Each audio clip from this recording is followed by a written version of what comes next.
অনেক উপদেষ্টা তাদের নিজেদের আখের গুছিয়েছে অথবা গণঅভ্যুত্থানের সাথে বিট্রে করেছে। আমরা যখন সময় আসবে এদের নাম আমরা উন্মুক্ত করব। তারা নিজেদের সেফ এক্সিটের কথা ভাবতেছে। স্যার ইউনূসের পতন একেবারে অনিবার্য, সেটা যে কোনো মুহূর্তে হতে পারে। উপদেষ্টা থেকে পদত্যাগ করে তিনি এনসিপির দায়িত্ব নিলেন। এখন দায়িত্ব নেওয়ার 6 মাসের মাথায়, 6 মাসই বলা যায়, সেই 7 মাসের মাথায় তিনি বলছেন যে উপদেষ্টা পরিষদের কাউকে কাউকে বিশ্বাস করে তিনি ভুল করেছেন। জাতীয় নাগরিক পার্টির আহ্বায়ক নাহিদ ইসলাম উপদেষ্টা পরিষদের একাংশকে বিশ্বাসঘাতক আখ্যা দিয়ে তাদের নাম প্রকাশের হুঁশিয়ারি দিয়েছেন। সম্প্রতি চ্যানেল 71-কে দেয়া একান্ত সাক্ষাৎকারে তিনি অভিযোগ করেন, আসসালামু আলাইকুম সম্মানিত দর্শক বন্ধুরা দেশ ও দেশের বাইরে থেকে যারা আমাদের ভিডিওটি এই মুহূর্তে দেখছেন তাদের আন্তরিক শুভেচ্ছা এবং অভিনন্দন। দর্শক বন্ধুরা, ইতিমধ্যে আপনারা ভিডিও শিরোনাম দেখে বুঝতে পেরেছেন যে আজকে ভিডিওটা কিন্তু অত্যন্ত গুরুত্বপূর্ণ। দর্শক বন্ধুরা, আজকে রাতের মধ্যে যে কোনো মুহূর্তে গ্রেফতার হতে পারে ডাক্তার মোহাম্মদ ইউনূস। দর্শক বন্ধুরা, এবার সমন্বয় নাহিদ কিন্তু গোপন একটি তথ্য ফাঁস করে দিয়েছেন। দর্শক বন্ধুরা, ফেব্রুয়ারিতে নির্বাচন নয়, ডিসেম্বরের মধ্যে নির্বাচন দেওয়ার কথা বলেছেন সেনাপ্রধান। এটি কিন্তু অত্যন্ত গুরুত্বপূর্ণ। অবশ্যই ভিডিওটি না টেনে আপনারা সম্পূর্ণ দেখবেন। দর্শক বন্ধুরা, মূল ভিডিওতে যাওয়ার আগে আপনাদের কাছে একটি ছোট রিকোয়েস্ট থাকবে, প্রতিনিয়ত আপডেট নিউজ পেতে অবশ্যই আমাদের চ্যানেলটি সাবস্ক্রাইব করে পাশে থাকা বেল আইকনটি বাজিয়ে দিবেন। তো চলুন দর্শক বন্ধুরা, আমরা মূল ভিডিওটি আগে দেখে আসি। উপদেষ্টা পরিষদের কোন সদস্যরা নাহিদ ইসলামের সঙ্গে প্রতারণা করেছিলেন কিংবা নাহিদ ইসলামদের সঙ্গে প্রতারণা করেছিলেন? উপদেষ্টা পরিষদের কোন সদস্যদের বিশ্বাস করে নাহিদ ইসলাম ভুল করেছিলেন? সেই বিশ্বাস ভঙ্গ তারা কেন করলেন? বিশ্বাস ভঙ্গের কারণের ব্যাপারটা আদতে কি? বিশ্বাস ভঙ্গের পেছনে কোনো রহস্য লুকিয়ে আছে কিনা? এরকম নানা প্রশ্ন জেগেছে এবং সেই প্রশ্নগুলো জাগানোর ক্ষেত্রে ভূমিকা পালন করেছেন এনসিপির আহ্বায়ক নাহিদ ইসলাম, যিনি নিজেও উপদেষ্টা ছিলেন। উপদেষ্টা থেকে পদত্যাগ করে তিনি এনসিপির দায়িত্ব নিলেন। এখন দায়িত্ব নেয়ার 6 মাসের মাথায়, 6 মাসই বলা যায়, 7 মাস পেরিয়ে গেছে হয়তো, সেই 7 মাসের মাথায় তিনি বলছেন যে উপদেষ্টা পরিষদের কাউকে কাউকে বিশ্বাস করে তিনি ভুল করেছেন এবং উপদেষ্টা পরিষদের কেউ কেউ তার সঙ্গে প্রতারণা করেছে কিংবা তাদের সঙ্গে প্রতারণা করেছে। এই প্রতারণা কি ব্যক্তিগতভাবে নাহিদ ইসলামের সঙ্গে কিংবা এনসিপির সঙ্গে, নাকি বৈষম্যবিরোধী আন্দোলনের গোটা যে স্টেক হোল্ডার তাদের সঙ্গে? সেটা খুব একটা ক্লিয়ার না। কিন্তু নাহিদ ইসলাম এই কথার মাধ্যমে কি বোঝাতে চাইলেন, যে কথাটা গতকালকের আগে থেকেই আমরা মূলত গত পরশু থেকে এই ব্যাপারটা নিয়ে অনেক বেশি আলোচনা দেখেছি, যেটা খুবই বেশি লাইমলাইটে এসেছে গতকালকে। নাহিদ ইসলাম কি বোঝাতে চাইলেন, উপদেষ্টা পরিষদের কারা প্রতারণা করলেন এবং এর পেছনের রহস্যটা আদতে কি, নাকি এটা নিছক রাজনীতি, সেটা বোঝার চেষ্টা করব এই ভিডিওতে। থাকবেন পলিটিক্স টিভির নিয়মিত আয়োজনে।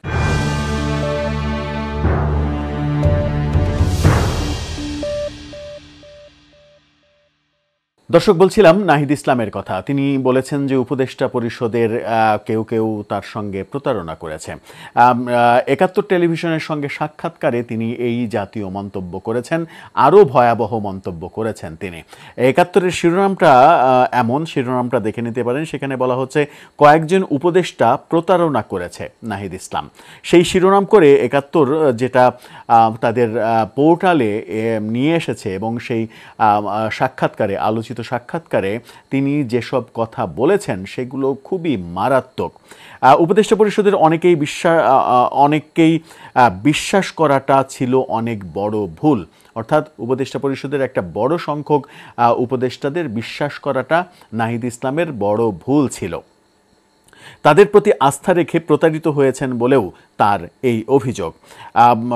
আহ্বায়ক নাহিদ ইসলাম সেই সব উপদেষ্টাদের নাম প্রকাশের হুমকিও দিয়েছেন। নাম প্রকাশের হুমকি দিলেন কেন? তার মানে কি কিছু একটা বোঝাতে চাইলেন যে আমাদের দেনা পাওনাগুলো শোধ করো কিংবা আমাদের প্রত্যাশাগুলো পূরণ করো, নতুবা আমরা সব গোমর ফাঁস করে দেব। অনেক গোমরের সাক্ষী কি নাহিদ ইসলাম কিংবা এনসিপি?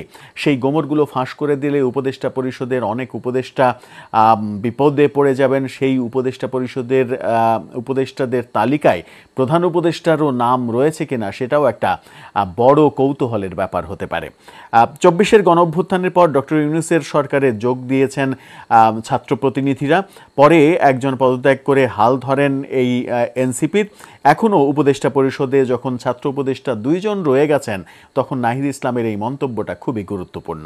ছাত্রদের উপদেষ্টার আসনে বসাটা কি ভুল ছিল, সেই প্রশ্নের উত্তরে নাহিদ ইসলাম বলেছেন যে ছাত্ররা উপদেষ্টা না হলে এই সরকার 3 মাসও টিকতে পারত না। বড়ই মজার মন্তব্য যে ছাত্ররা যদি উপদেষ্টা না হতো তাহলে এই সরকার 3 মাস টিকতে পারত না। তার মানে কি ছাত্রদের এই 3 জনই সরকারকে টিকিয়ে রেখেছে, নাকি ছাত্রদের এই 3 জন ছিল বলেই সরকার বিরোধী কোনো ম্যাসিভ অ্যাকশানে কিংবা ম্যাসিভ কোনো আন্দোলনে, বৈষম্য বিরোধী আন্দোলনের নেতারা যায়নি এবং এই না যাওয়ার পেছনে তাদের স্বার্থ লুকায়িত ছিল, সেই প্রশ্নটাও আসবে। এক সাক্ষাৎকারে তিনি বলেছেন যে কয়েকজন উপদেষ্টাকে বিশ্বাস করা তাদের সবচেয়ে বড় ভুল হয়েছে, যাদের মাধ্যমে প্রতারিত হওয়ারও ঘটনা ঘটেছে তিনি সেটা বলেছেন। অচিরে এই উপদেষ্টাদের নাম প্রকাশ করার কথাও তিনি বলেছেন, অর্থাৎ অচিরে এদের নামও প্রকাশ করে দেবেন। শুধু তাই নয়, উপদেষ্টাদের অনেকে সেফ এক্সিট নিয়ে এখনই ভেবে রেখেছেন বলেও তিনি দাবি করেছেন। কি ভয়াবহ দাবি!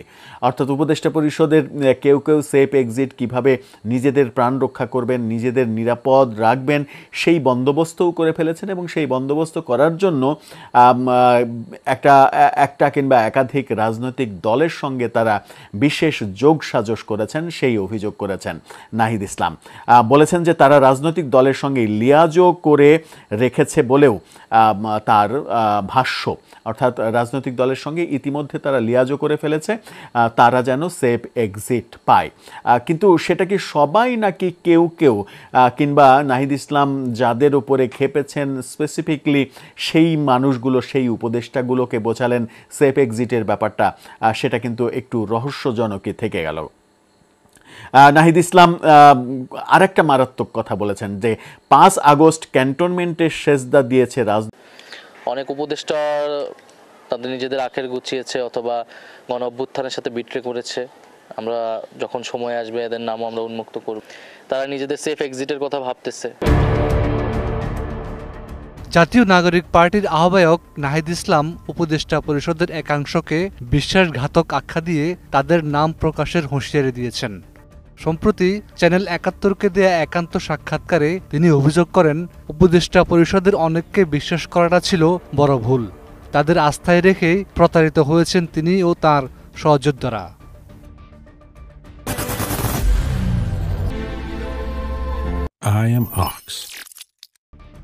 নাহিদ বলেন, কিছু উপদেষ্টা আমাদের আস্থার প্রতিদান দেননি, তাদের কারণেই বড় ধরনের ক্ষতি হয়েছে। খুব শিগগিরই আমি তাদের নাম প্রকাশ করব। গত বছরের 5 আগস্ট শেখ হাসিনা সরকারের পতনের পর 8 আগস্ট ডক্টর ইউনূসকে প্রধান করে গঠিত হয় অন্তর্বর্তী সরকার। সেখানে উপদেষ্টা পরিষদের ছাত্র প্রতিনিধিদের মধ্য থেকে নাহিদ ইসলাম তথ্য ও সম্প্রচার মন্ত্রণালয়ের এবং আসিফ মাহমুদ সজীব ভুঁইয়া ক্রীড়া মন্ত্রণালয়ের দায়িত্ব পান। পরবর্তীতে নাহিদ ইসলাম পদত্যাগ করে বৈষম্য বিরোধী ছাত্রদের উদ্যোগে গঠিত জাতীয় নাগরিক পার্টির আহ্বায়কের দায়িত্ব নেন। বর্তমানে সেই দায়িত্ব তিনি সামলাচ্ছেন। এদিকে নাহিদ ইসলামের পদত্যাগের পর তথ্য ও সম্প্রচার মন্ত্রণালয়ের দায়িত্ব দেওয়া হয় আরেক ছাত্র প্রতিনিধি মাহফুজ আলমকে। তিনি এবং আসিফ মাহমুদ সজীব ভুঁইয়া ছাত্র উপদেষ্টা এখনও রয়েছেন ডক্টর ইউনূসের অন্তর্বর্তী সরকারে।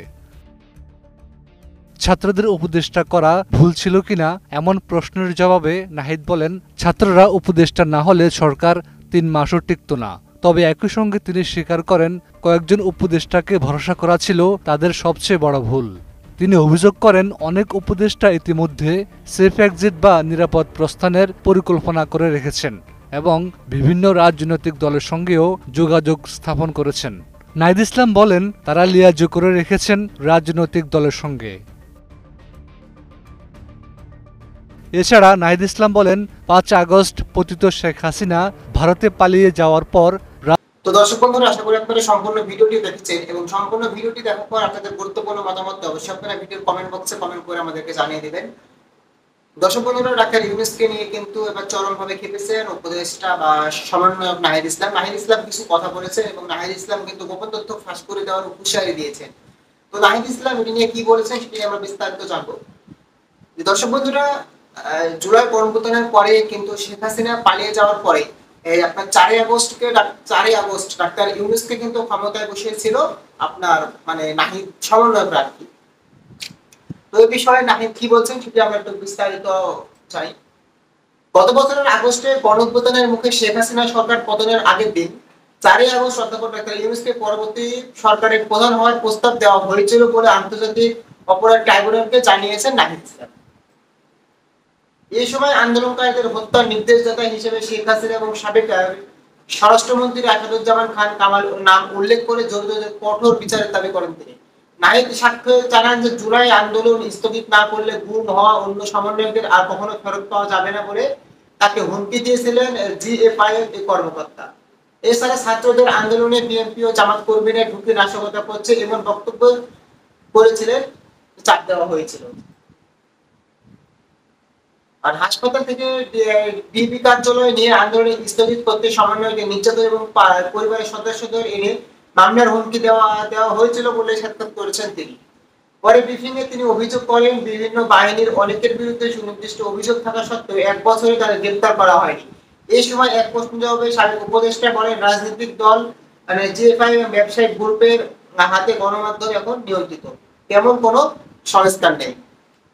দর্শক, গত বছরের 5ই আগস্ট শেখ হাসিনা দেশ থেকে পালিয়ে যাওয়ার পরে ডাক্তার ইউনূসকে কিন্তু ক্ষমতায় বসিয়েছিল ওই সমন্বয়করা, কিন্তু এখন বর্তমানে ডাক্তার ইউনূসের কোনো কথাই শুনছেন না সমন্বয়কের কোনো কথাই শুনছেন না ডাক্তার ইউনূস। দুই পক্ষ থেকে দুটি কথা বলা হচ্ছে। তো দর্শক, আপনারা কিন্তু ইতিমধ্যে পূর্বে কয়েকটি ভিডিও দেখে এসেছেন। কয়েকটি ভিডিও দেখার পর আপনাদের কি মনে হচ্ছে, আপনাদের মূল্যবান মতামত অবশ্যই আপনারা ভিডিওর কমেন্ট বক্সে কমেন্ট করে আমাদেরকে জানিয়ে দিবেন। আর দর্শক শ্রোতা, ভিডিওটি শেষ করার আগে আপনাদের কাছে একটি ছোট রিকোয়েস্ট, প্রতিনিয়ত আপডেট নিউজ পেতে অবশ্যই আমাদের চ্যানেলটি সাবস্ক্রাইব করে পাশে থাকা বেল আইকনটি বাজিয়ে দিবেন। তো দর্শক বন্ধুরা, দেখা হচ্ছে অন্য কোনো একটি ভিডিওতে। ততক্ষণ ভালো থাকবেন, সুস্থ থাকবেন। ধন্যবাদ।